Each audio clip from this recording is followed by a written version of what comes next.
تو دوستو اگر آپ نے محترمہ بانو قدسیہ صاحبہ کا شہرۂ آفاق ناول جو اردو ادب کا شاہکار ناول سمجھا جاتا ہے اور بلکہ بہت سی زبانوں میں ترجمہ ہو چکا ہے، بات کر رہا ہوں راجہ گدھ کی۔ راجہ گدھ میں اگر آپ نے واقف ہیں، آپ نے پڑھ رکھا ہے، سن رکھا ہے، تو اس میں جو قیوم جو مرکزی کردار ہے، اس کی جب امتل جو کہ ہیرا منڈی کی طوائف رہی ہوتی ہے، کسی زمانے میں امتل اس کا نام ہوتا ہے، اور اس کو ریڈیو اسٹیشن میں قیوم کو اپنی ملازمت کے دوران اس سے ملاقات ہوتی ہے اور جو زندگی کی گہرائیاں سچائیاں وہ بیان کرتی ہے، اس میں وہ جو بات کرتے کرتے ایک دم سے جب وہ اپنی تکلیف بیان کرتے کرتے ایک دم سے جب وہ کہتی ہے ہر تھوڑی کچھ وقت ایک اس کا مکالمہ ہوتا ہے کہ ایک فقرہ اللہ ڈاڈے سے کون لڑے، مطلب اللہ تعالیٰ کی زوراور جس سے بڑھ کے زوراور کوئی ہستی نہیں، تو اس کا اگر فیصلہ ہو گیا تو اس سے کون اس سے کیسے انسان ہٹ سکتا ہے سوائے اس سے کہ دعا اور اس سے مسلسل مدد اور امید باندھی جائے۔ اس فکرے میں تکلیف بھی ہے، دکھ بھی ہے، انسان کی وہ ساری محرومیاں بھی بیان ہوتی ہیں، اور ساتھ میں ایک امید کا بہت گہرا منظر بیان ہوتا ہے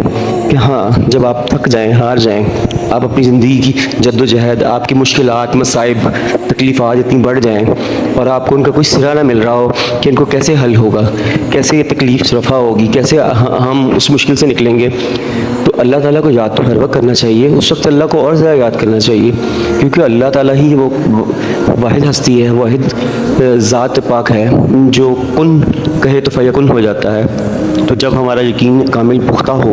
ہم امید رکھتے ہوں کہ رب تعالیٰ کی ہم مخلوق ہیں، اس نے ہمیں پیدا کیا ہے، اس دنیا میں بھیجا ہے، تو نہ بیکار بے مقصد ہم ہیں، نہ ہماری ذات ہے، نہ ہماری زندگی ہے، اور نہ ہمارے ساتھ منسلک اور رشتے ہیں۔ اگر کچھ دھوکے، کچھ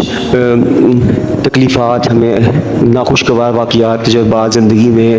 کہ دکھ سکھ سب سانجے ہیں، تو ہمیں اللہ تعالیٰ کی دی ہوئی نعمتوں کی طرف بھی دیکھنا چاہیے اور شکر گزاری کے جذبے سے سرشار رہنا چاہیے کہ وہ جو آنکھیں، ہاتھ، منہ، زبان،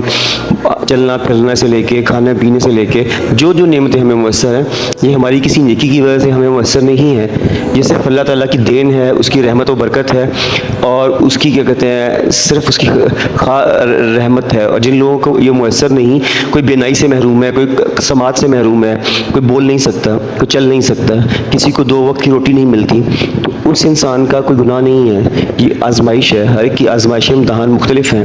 جیسے اسی راجہ گدھ میں ایک اور جگہ پہ قیوم جب اپنے دوست اور کلاس فیلو آفتاب کے ساتھ ملاقات کرتا ہے، جب اس کی شادی پہ وہ بیٹھا ہوتا ہے اور اس نے سیمی کو محبت میں دھوکہ دے کے اپنی کزن کے ساتھ شادی کر رہا ہوتا ہے، تو وہ جب بڑی فلسفیانہ گفتگو کر رہا ہوتا ہے کہ قیوم پوچھتا ہے کہ تمہیں کوئی دکھ نہیں کہ ایک سیمی کتنی تکلیف اذیت میں ہے تمہاری وجہ سے،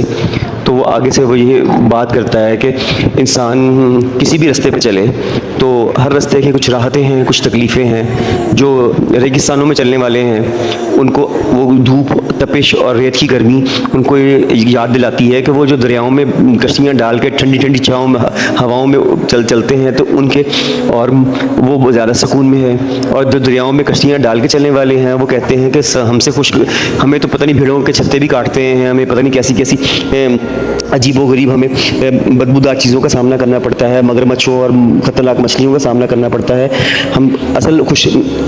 قسمت تو وہ ہیں جو انگوروں کی بیلوں کے نیچے اور سبز و شاداب جنگلوں میں ٹھنڈی ٹھنڈی ہواؤں میں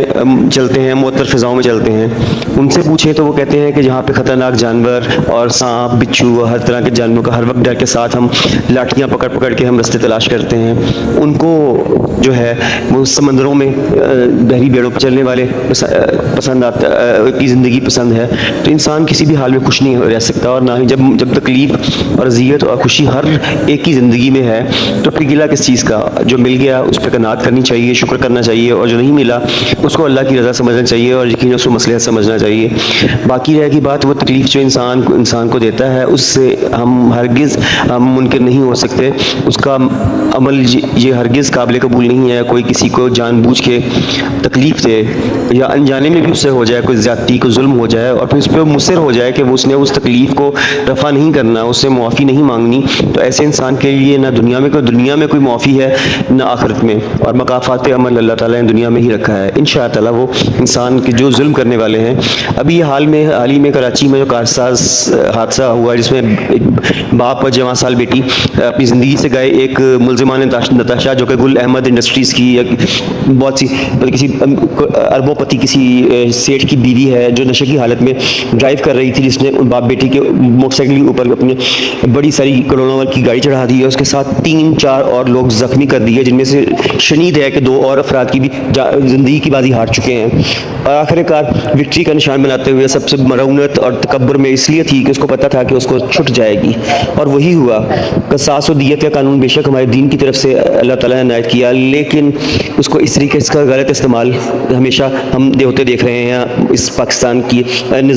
عدلیہ کے عدالتی نظام میں۔ سو وہی ہوا، ان کے لواحقین کو بیچاروں کو 5 کروڑ دے کے اور ان کے وہ انمول زندگیاں جو ان کا حق جو ہے چھین لیا گیا ہے، ان کو قانون نے موقع ہی نہیں دیا کہ انصاف کا کہ اس ملزمہ نتاشا کو کوئی اقدام قتل یا جو بھی اس پہ دفعہ لگتی تھی اس میں سزا ہوتی۔ اگر ایک امیر انسان کو، ایک بااثر انسان کو سزا ہو گئی ہوتی، اگر شاہ رخ جتوئی اگر وکٹری کا نشان بناتے ہوئے عدالت سے بری نہ ہوتا، اور اگر ایاز امیر کے بیٹے کو اپنی بیوی کو جنونیوں کی طرح اور وحشی جانوروں کی طرح قتل کرنے پہ سزا ہو جاتی، یا نور مقدم کے کیس کے ملزم ظاہر جعفر کو اب تک سر عام پھانسی ہو گئی ہوتی، زینب قتل کیس کے مجرم کو سر عام پھانسی ہو گئی ہوتی، تو یہ زیادتی، یہ ظلم، یہ قتل، یہ ناانصافی، یہ امیر اور غریب کا فرق ختم ہو گیا ہوتا، قانون کی نظر میں سب برابر ہونے چاہیے۔ تو یقینی طور پہ ہم اللہ تعالیٰ کے ہاں زیادہ سرخرو ہوتے ہیں، ہماری قوم شاید اسی لیے اتنی تکلیف کاٹ رہی ہے کہ یہاں پہ ظلم کو پروان چڑھایا جاتا ہے، امیر بااثر لوگوں کو، زوراور لوگوں کو، اور وہ جو رشوت دے سکتے ہیں اور وہ جو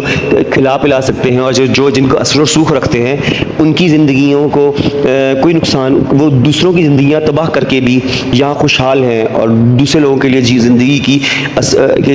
ہر منزل بہت تلخ اور بہت تنگ کر دی گئی ہے، اور کاش ہم اس چیز سے کچھ سبق سیکھ سکیں، اور ہم کیا کہتے ہیں اس بات کو سمجھ سکیں کہ آسانیاں بانٹنے سے بڑھتی ہیں، تکلیفیں بانٹنے سے بڑھتی۔ اب لگتا ہے کہ شاید آسانی ہو گئی ہے وقتی طور پہ ان سارے امیر زادیوں کو اور ان سب بااثر لوگوں کو جو صاحب حال ہیں، صاحب اقتدار ہیں، لیکن اللہ کی رسی بڑی اللہ دراز کرنے پہ آئے تو بہت دراز کرتا ہے، اور اللہ تعالیٰ جب رسی کھینچتا ہے تو پھر اس کے کن پہ فیکن ہونے میں لمحے بھی نہیں لگتے، اور اس وقت سے سب لوگوں کو ڈرنا چاہیے۔ وہ سب لوگ جو ظلم، زیادتی، ناانصافی اور جو دھوکہ دہی اور رشتوں میں، دوستیوں میں، پیشہ ورانہ تعلقات میں، کاروبار میں، تجارت میں، اور ہر ایک طریقے سے دوسروں کو برا کر کے اور سمجھتے ہیں کہ ہم جیت گئے، ان کی یہ جیت اتنی عارضی ہے کہ ان کو تو اپنے اگلے سانس کی خبر نہیں کہ آنا ہے کہ نہیں آنا ہے، تو وہ آخرت میں، قبر میں، حشر کے دن جہنم میں کی آگ ان کی منتظر ہے انشاءاللہ۔ اللہ تعالیٰ بہترین انصاف کرنے والا، مظلوم کا ساتھ دینے والا ہے۔ تو اگر کوئی تکلیف، کوئی پریشانی ہے تو اللہ سے مانگتے رہیں۔ اللہ کا جو جلال ہے وہ اس کے مظلوم کے لیے، وہ جب اللہ تعالیٰ کا غضب حاوی ہو تو دنیا میں بھی بہت کایا پلٹ جاتی ہے۔ تو کچھ لوگوں کی رسی کچھ وقت کے لیے دراز ہوتی ہے، لیکن انسانوں کے ساتھ کیا ہوا ظلم اللہ تعالیٰ نے فرما دیا کہ دنیا میں اس کا اثر، اس کا بدلہ دیکھ کے وہ انسان کسی بھی حالت میں، چاہے اپنی آل اولاد کی تکلیف کی صورت میں، کوئی اور نقصان کی صورت میں، کسی بھی طریقے سے بیماری کاٹ کے کچھ بھی وہ بھگتے گا، اور اس کو شاید یاد آئے یا نہ آئے کہ میں نے کس سے ظلم، زیادتی، ناانصافی کی جس کی مجھے سزا ملی، اور اس کے بعد آخرت میں تو انشاءاللہ حساب ہے ہی۔ قیامت کے دن تو ہر ایک چونٹی کو، ہر ایک جانور، حشرات الارض اور ہر چرند پرند سے لے کر ہر انسان کو پورا حساب کتاب ہوگا، کس نے کس پہ کیا ظلم کیا، اور اس کو انصاف ملے گا۔ اس وقت سے ڈرنا چاہیے اللہ تعالیٰ کے غضب، اس کے جلال، اس کی ناراضگی سے اگر ڈر جائے، اگر انسان کے اندر کی روح، دل، دماغ میں خوف طاری ہو جائے، تو اپنی زیادتیوں کا، اپنی کی غلطیوں کا ازالہ کرنے کا ابھی مہلت ہے، ابھی سانس چل رہی ہے۔ دوستوں، ہمیں بھی سوچنا چاہیے کہ ہم نے اپنے ارد گرد موجود لوگوں کو کیا کوئی ایسی تکلیف، کوئی ایسی دکھ میں مبتلا تو نہیں کر دیا جس کا ازالہ ہم کر سکتے ہیں۔ کچھ نہیں کر سکتے تو ہم ان سے معافی، ان کے لواحقین سے معافی مانگ سکتے ہیں اللہ کے واسطے، اللہ کی خاطر صرف پیسے دے کے اور ہر چیز معاش اور ہر چیز وہ مادی چیزیں نہیں ہوتی. دل سے معافی مانگیں اس سے, ان لوگوں سے بھی اور اللہ سے بھی, تو پھر یقیناً اللہ تعالیٰ غفور الرحیم ہے, وہ بہت قادر مطلق. بے شک اللہ تعالیٰ کی ذات قادر مطلق ہے. سچے دل سے مانگی توبہ اور معافی اللہ تعالیٰ قبول کرتا ہے. اور جب اللہ تعالیٰ قبول کرتا ہے تو ہم انسان کیا چیز ہیں, ہم دوسرے کو معاف کرنے میں اتنا تعطل, اتنی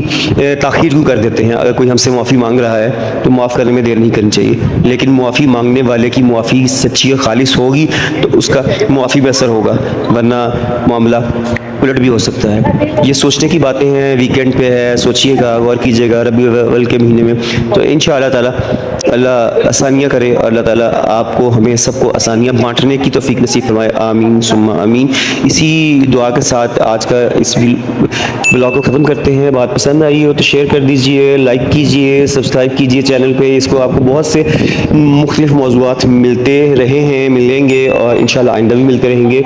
اپنا خیال رکھیے گا, دعا میں یاد رکھیے گا. بہت شکریہ. اللہ حافظ.